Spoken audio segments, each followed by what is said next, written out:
శ్రీ ఏకామ్రనాథాయ నమః శివాయ, శ్రీ జంబుకేశాయ నమః శివాయ, శ్రీ అరుణాచలేశాయ నమః శివాయ.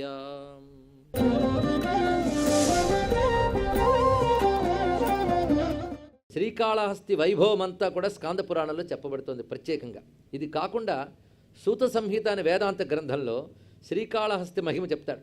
ఇవన్నీ కూడా ముక్తికి అవరోధంగా ఉన్న జ్ఞాన ప్రతిబంధకాలు ఏవైతే ఉన్నాయో అవి తొలగడానికి గాను శివక్షేత్ర యాత్రలు చెయ్యాలి అంటూ ఆ వేదాంత శాస్త్రంలో చెప్తూ విశేషించి గోకర్ణ క్షేత్రము, చిదంబర క్షేత్రము, అరుణాచలము వీటిని చెప్తూ శ్రీకాళహస్తి గురించి ప్రత్యేకంగా ఒక అధ్యాయంలో వివరిస్తాడు సూతుడు. అదేవిధంగా స్కాంద పురాణంలో ఉంది. ఇతర పురాణాల్లో కూడా శ్రీకాళహస్తి యొక్క మాహాత్మ్యం చాలా విశేషంగా కనబడుతుంటుంది. ఇది కూడా మనకి చారిత్రకంగా కూడా చాలా ప్రసిద్ధి చెందినటువంటిది. శిల్పకళ కానీ ఆ చుట్టూ ఉన్నటువంటి అనేక రకాల వైభవాలు. ఇక్కడ గణపతి కూడా ప్రత్యేకంగా ఉంటుంది. గణపతి, దక్షిణామూర్తి, జ్ఞానప్రసూనాంబ, కాళహస్తీశ్వరుడు ఈ నలుగురు చాలా ప్రధానంగా కనబడుతూ ఉంటారు. ఇక్కడ గణపతి పాతాళ గణపతి అని చెప్పబడుతుంటాడు. భూమి ఉపరితలం నుంచి 32 అడుగుల లోపలికి ఉంటాడు స్వామి. అదొక విశేషమైనటువంటి అంశం. ఇక్కడ భారద్వాజ వంశస్థులు మొదటి నుంచి జ్ఞానాంబ సన్నిధిలో ఆరాధన చేస్తూ ఉంటారు. అలాంటి భరద్వాజ మహర్షి స్వామివారి యొక్క వైభవాన్ని చెప్పడం మనకు పురాణాల్లో కనబడుతున్న అంశం. దీనికి విశేషించి స్వామికున్న కైలాసాల్లో దక్షిణ కైలాసం చెప్పబడుతుంది. ఉత్తరాన కైలాసం ఉంది మనకు తెలిసి. ఇది కాక హిమాచల్ ప్రదేశ్లో మరికొన్ని కైలాసాలు చెప్పారు కనుక వాటి కొంతమంది అదే పంచకైలాస అంటారు. కానీ పంచకైలాసాల్లో ఒకటి శ్రీకాళహస్తి. దక్షిణం వైపు ఉన్న కైలాసం ఇది ఒక్కటే. ఇది తెలుసుకోవాల్సిన మరొక అంశం ఇక్కడ. ఇటువంటి కైలాసం గురించి విశేషంగా చెప్తూ కైలాస పంచధా ప్రోక్త స్థానైశ్వర్యాది భేదత ఉక్తం తేభ్యోపి సర్వార్థ సాధనం. అన్ని కైలాసాల్లో చాలా సౌకర్యమైనది, సులభంగా శివానుగ్రహం ఇవ్వగలిగేది ఏంటంటే ఈ దక్షిణ కైలాసం. దీనికి సంబంధించి నత్కీరుడు చరిత్ర కూడా చెప్తారు. నత్కీరుడు పాండ్యదేశంలో గొప్ప కవి. ఆ పాండ్యదేశ పరిసరాల్లో ఒకసారి కరువు ఏర్పడింది. ఒక పల్లెటూళ్ళలో ఒక శివాలయ అర్చకుడు ఉన్నాడు. అతను మామూలు అర్చకుడు కాడు, గొప్ప భక్తుడు. అర్చకుడు భక్తుడు అయితే చరిత్ర అయిపోతుంది, సాధారణంగా జరగదు అందుకు. కానీ ఆ అర్చకుడు గొప్ప శివభక్తుడు.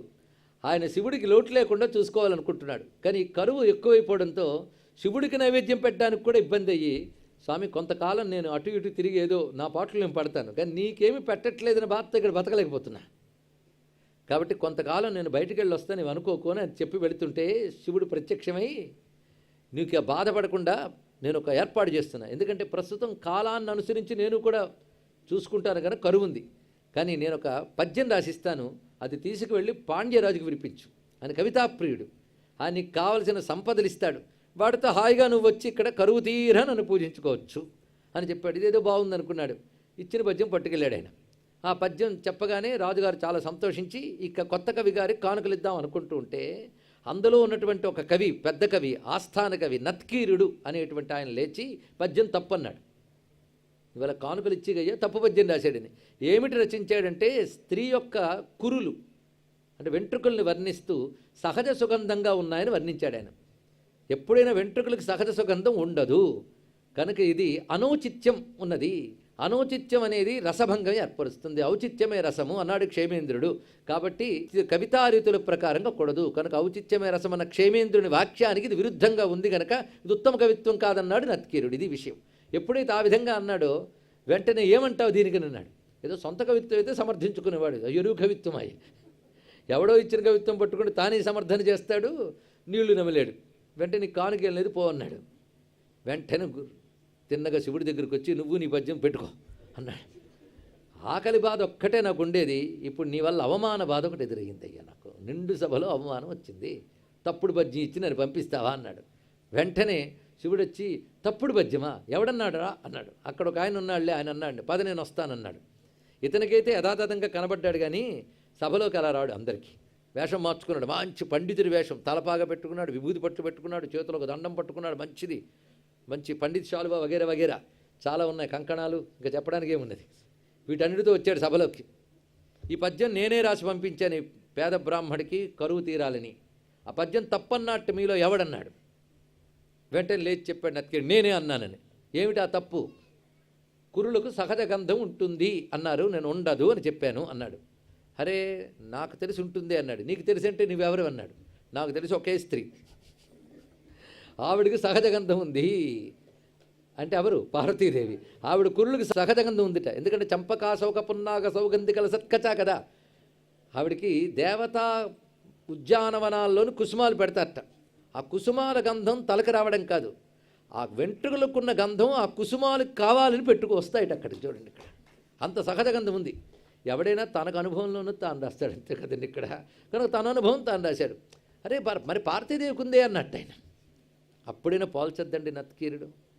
వెంటనే అన్నాడు, అగజకు నైనం తగు ఇలా మగువులకు చెల్లదు అన్నాడు ఇక్కడ. అగజకైతే వేరే విషయం, స్త్రీకుంటుంది అని నువ్వు రాసేవి కదా అన్నాడు. పాప ఆయన ఏం చేస్తాడని తెలిసిన ఒక్క స్త్రీ అని రాశాడు ఇక్కడ. వెంటనే ఓహో నేను ఎవరో వీడికి తెలియట్లేదని వాడికి ఒక్కడికి కనబడేలా, నత్కీరుడికి కనబడేలాగా నొసట కన్ను చూపించట. శివుడని తెలుసుకుంటాడని. కానీ కవితాహంకారం ఉన్నవాడు, పాండిత్యపు అహంకారం ఉన్నవాడు, విద్యాహంకారం ఉన్నవాడు విశ్వేశ్వరుని తెలుసుకోలేడు.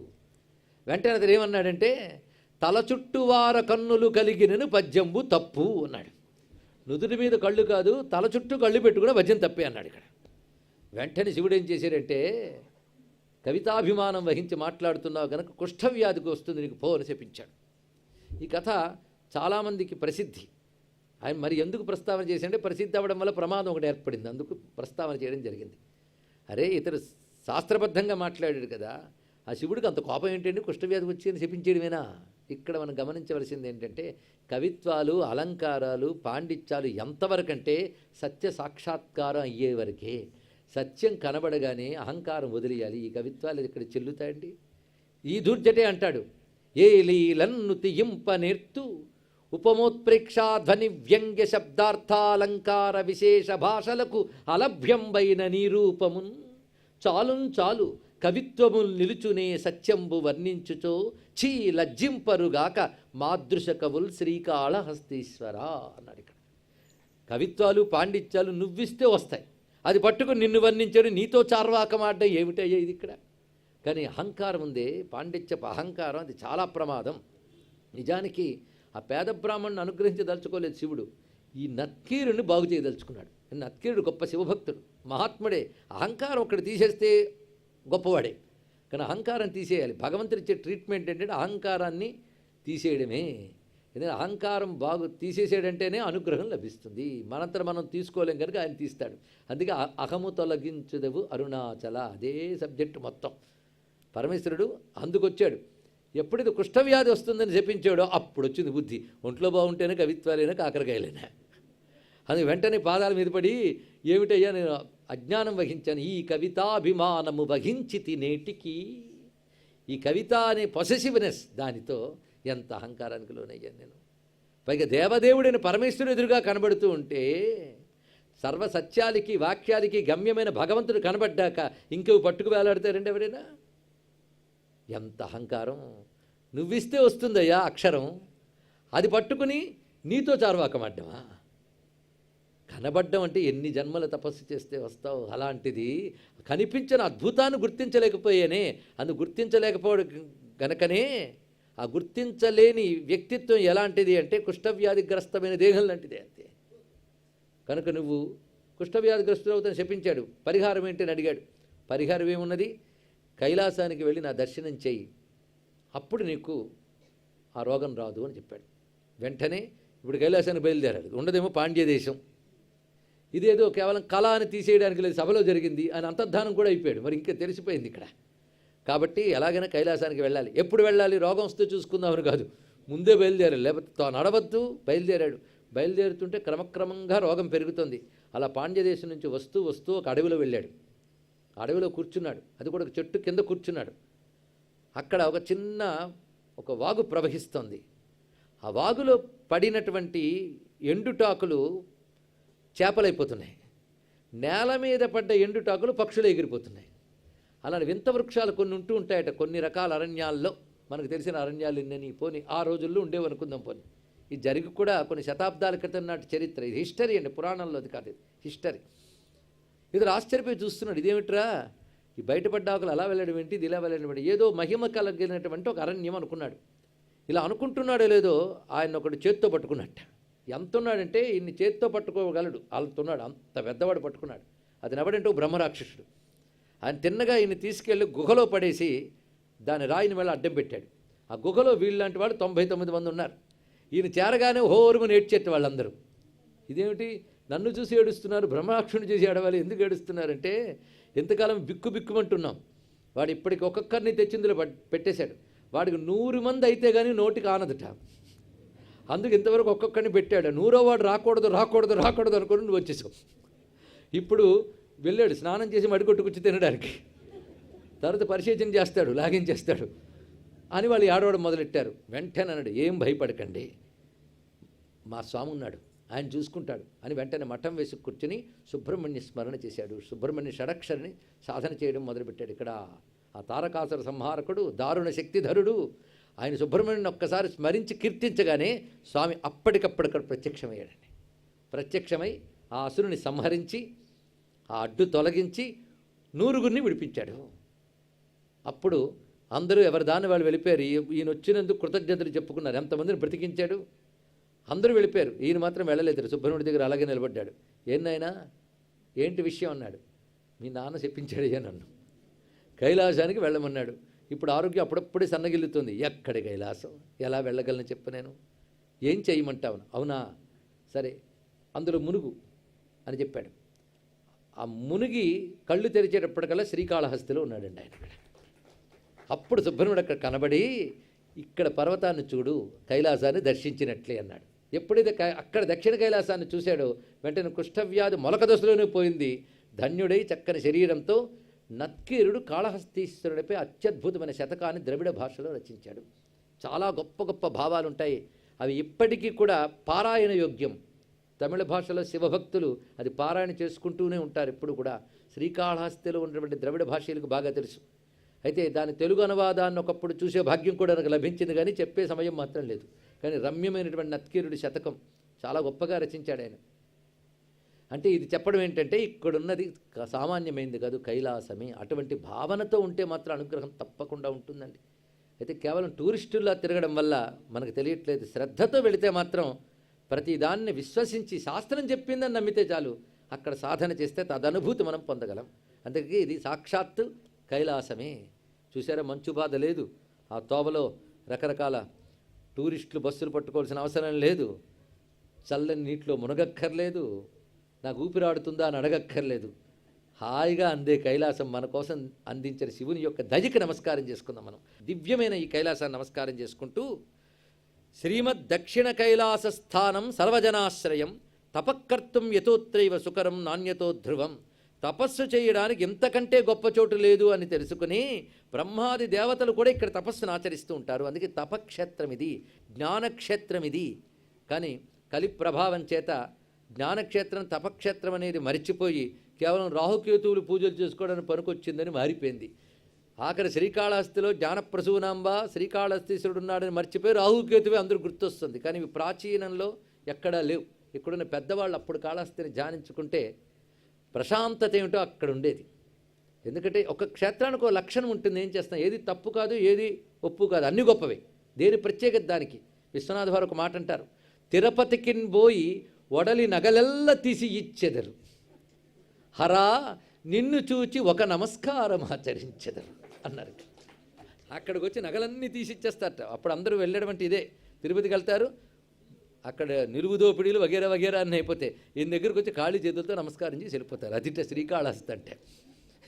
ఆయన అటువంటి వాడే. ఆయన శ్రీయప్పతి, ఈయన జ్ఞాన ప్రసూనాంబపతి. మరి ఎలా ఉంటాడంటే ఇక్కడ కానీ కేవల జ్ఞానం తపస్సు కనుక వైరాగ్యము, నిరాడంబరత్వము, ఆనందము, జ్ఞానమే లక్షణములు కలిగిన క్షేత్రం. అందుకే ఇది ఒకప్పుడు తాపసులకి, సాధకులకి, యోగులకి మాత్రమే. అటువంటి ప్రశాంతమైన క్షేత్రం ఈ క్షేత్రం. అందుకే ఇక్కడ తపస్సు చేయడం దుర్లభం. ఇప్పుడు మరీ దుర్లభంలేండి. ప్రశాంతంగా కూర్చోవాలన్నా కూర్చొనివ్వరు. పూర్వం మనం ప్రశాంతంగా కూర్చోవడానికి కావాల్సిన చోటు కానీ ఎవడు లేడిని భయంతో వచ్చేస్తాం. ఇప్పుడు మనల్ని ప్రశాంతంగా కూర్చోనివ్వనంత జనం. అవునా లేదా? తపస్సు కష్టం. కానీ కావాలనుకున్న వాడికి శివుడు ఎప్పుడు చూసుకుంటాడు. ఎంత మహాక్షేత్రమైనా, ఎంత కలిప్రభావం ఉన్నా కావాలనుకున్న వాడికి మాత్రం భగవంతుడి అనుగ్రహం తప్పకుండా ఉంటుందనేది అనుభవమే. ఇది గుర్తుపెట్టుకోండి. ఇక్కడ ఇది కావాలనుకున్న వాడికి అది అండర్లైన్ చేయాలి. అది అంతే అక్కడ ఎవరో మాకు తెలిసిన వాళ్ళు ఉన్నారండి, వాళ్ళకు తెలిసిన శివుడు ఉన్నాడు అనుకుంటే ఆయన చక్కగా తప్పకుండా చూస్తాడు. ఇది దృష్టిలో పెట్టుకుని, ఇది ఇక్కడ తపస్సు చేయడం కష్టం, ఇక్కడ తపస్సు చేస్తే ఏదైనా దొరకకపోవడం కష్టం, అంటే దొరికి తీరుతుంది. సుకరం ధ్రువం అన్నాడు. ఇక్కడ ఏది చేసినప్పటికీ సులభంగా ధ్రువంగా లభిస్తుంది. శ్రీమద్ దక్షిణ కైలాసాభిక్ష్య స్థలవరోత్తమం పునఃప్రోక్త అశేష ముక్తి నిధానం కథితం పరం జ్ఞానవైరాగ్యదం. ఈ క్షేత్రాన్ని ఎలా చూడాలో చూడండి. ఇక్కడ జ్ఞానవైరాగ్యాలు ఇచ్చేది అది. ఎందుకంటే సాక్షాత్ శివ సాయుధ్య కారణం. ఈ శివుడికి లక్షణం ఉంది, భక్తి చూపిస్తే లాగేసుకుంటాడు. ఎవడైనా సరే అర్హతలు చూడు, పండితుడా, పామరుడా, మనుష్యుడా, పశువా, పక్ష, కీటకమా అని కూడా చూడు, భక్తి ఉందా లేదో చూస్తాడు. భక్తికి ముక్తినిచ్చేటువంటి దైవమీనా. అందుకిది జ్ఞానవైరాగ్యదం. క్షేత్ర లక్షణం చూడండి, ఇది మామూలు మహిమ చెప్తున్నాడు అనుకోవద్దు. జ్ఞానవైరాగ్యదం సాక్షాత్ శివ సాయుధ్య కారణం తస్మాత్ సర్వోత్తమ స్థానం యదవేవం మునీశ్వరా స్థల సైతస్య సదృశం న భూతం న భవిష్యతి. అంతేకాదు, కాళహస్తికున్న మరొక ప్రత్యేకత ఇవాళ మనందరం అదృష్టవంతులను చెప్పడానికి సరిపోతుంది. ఏంటంటే ధ్యానాచ్చ కీర్తనాదస్య శ్రవణాత్ ఈక్షణాత్ సకృత్ స్పర్శనాత్. ధ్యానం చేసిన కాళహస్తీశ్వరుని, కీర్తించిన కాళహస్తీశ్వరుని శ్రవణం చేసిన, అంటే ఇప్పుడు చేస్తున్న పని, ఈక్షణాత్ చూసిన, స్పర్శనాత్ ఆ క్షేత్రాన్ని స్పృశించినప్పటికీ కూడా అతడు దివ్యమైన ఫలితమును పొందుతాడు. అందుకే ఈ క్షేత్రం అతి విశేషమైనటువంటిది. కీర్తన మాత్రం చేతనే ముచ్యంతే ఘోర సంసారాత్ దేశాంతర్గతాపి. దూరదేశాల్లో ఉన్నవారు అయినప్పటికీ కూడా ఒక్కసారి కాళహస్తి స్వామిని కీర్తించితే, కీర్తించడం పాడడం కాదండి, స్తుతించుట. ఇప్పుడు మనం చేస్తున్నది అదే శ్రవణ రూపంలో. స్థలస్యైతస్య మాహాత్మ్యం సద్యో బంధాద్ విముచ్యతే. ఈ క్షేత్రానికి గొప్పతనం ఏంటంటే సద్యోముక్తిద క్షేత్రం. స్పాంటేనియస్ సద్య, వెంటనే ముక్తినిచ్చే క్షేత్రం. అయితే వెంటనే ముక్తి పొందాలంటే ఒక వ్రతం ఉందిట. ఆ వ్రతం ఏడాది పాటు చేయాలి. ఆ వ్రతం అలా చేసిన వాళ్ళు ఉన్నారండి నేటికి కూడా. కానీ ఆయన అనుగ్రహం లేనిది చేయలేరు కూడా. మహాస్వామి వారు చేశారు, చాలామందికి ప్రబోధం కలిగించారు. అలా ఇప్పటికీ చేస్తున్న ఒకరిద్దరు సత్పురుషుల జాడ నాకు తెలుసు. అలాంటి మహాత్ములు ఉన్నారు. దానికి ఎంత వైరాగ్యం ఉండాలండి. అలాంటి వాళ్ళు ఉన్నారు. ఇక్కడ ఈ సద్యోముక్తి వ్రతం గురించి కూడా మనం చేసుకుందాం. ఇది సద్యోముక్తిద క్షేత్రం. దీని పద్ధతి కూడా ఉంది, ఇక్కడ చేసే పద్ధతి. తత్రత్య ప్రాణినా ముక్తి, అక్కడున్న ఏ ప్రాణైనా ముక్తి పొందుతుంది. ఎంత విశేషం. మానవులు మాత్రమే కాదుట, దానికి చారిత్రకమైన కథే మనకి తెలియజేస్తున్నది. స్థలం తద్బహుదాపాత్త కర్మ నిర్మూలన క్షణం. ఇది బహుద ఉపాత్త కర్మ నిర్మూలన క్షమం. అనేక జన్మల నుంచి చేసుకున్నటువంటి పాపాల్ని తొలగించగలిగే శక్తి కలిగినది. అంతేకాదు, తాపత్రయం అనేటటువంటి తాపం, సూర్యతాపంతో తప్పించే వారికి ఇది నల్లని మబ్బులాగా కరుణావర్షాన్ని కురిపించి సేద తీర్చుతుంది సుమా. ఎందుకంటే యత్రాస్తే భగవాన్ శంభు జగతాం కారణం విభు. జగత్కారుడైన శంభుడు ఇక్కడ ఉన్నాడు గనక. దీనికి పేరు చూడండి, కృతే బ్రహ్మపురం. దీనికి బ్రహ్మపురం అనే పేరు ప్రసిద్ధి. ఇది కృత త్రేతాయుగాల్లో ఈ పేరు ఉన్నది అన్నారు ఇక్కడ. అయితే త్రేతాయుగంలో బ్రహ్మపురంతో పాటు విష్ణుపురం అనే పేరు కూడా దీని ప్రసిద్ధి చెందింది. ఇక ద్వాపర యుగంలో నారద క్షేత్రము అని కూడా పేరు పొందింది. కలియుగంలో దీని పేరు వరగుణక్షేత్రము. కలౌ వరగుణాభిఖ్యం.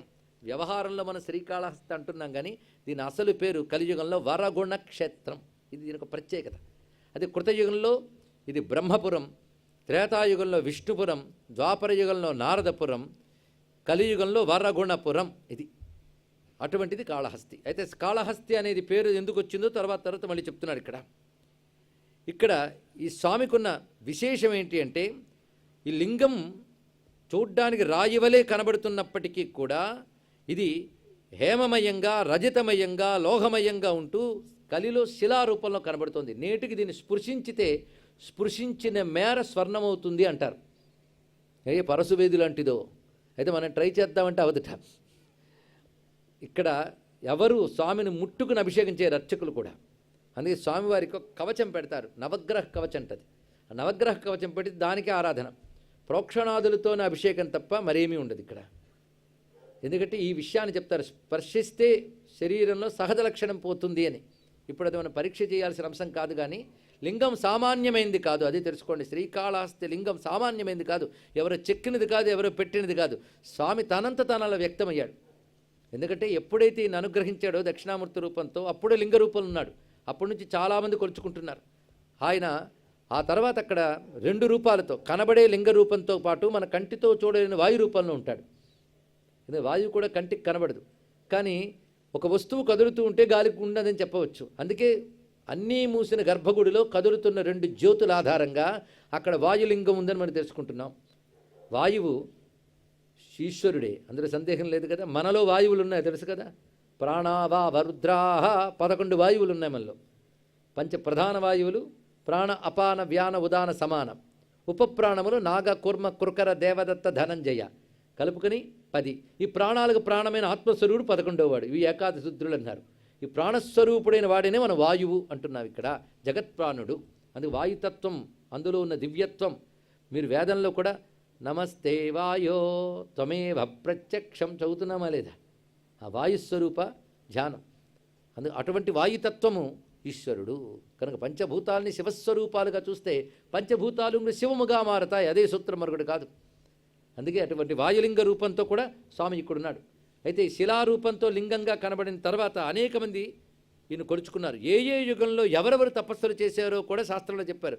బ్రహ్మ అగస్త్య పార్వతీచ, బ్రహ్మదేవుడు, అగస్త్యుడు, పార్వతీదేవి. అలాగే కిరాతలూత కాళేభ, కిరాతుడు మొదలైన వారి గురించి కూడా వివిధ యుగాల్లో చెప్తూ, ఆ కిరాతుడు నీలడు అని పేరున్నది. మనం కన్నప్ప అనేవాడికి నీల అనే నామం కూడా మనకి పురాణంలో కనబడుతున్న అంశం.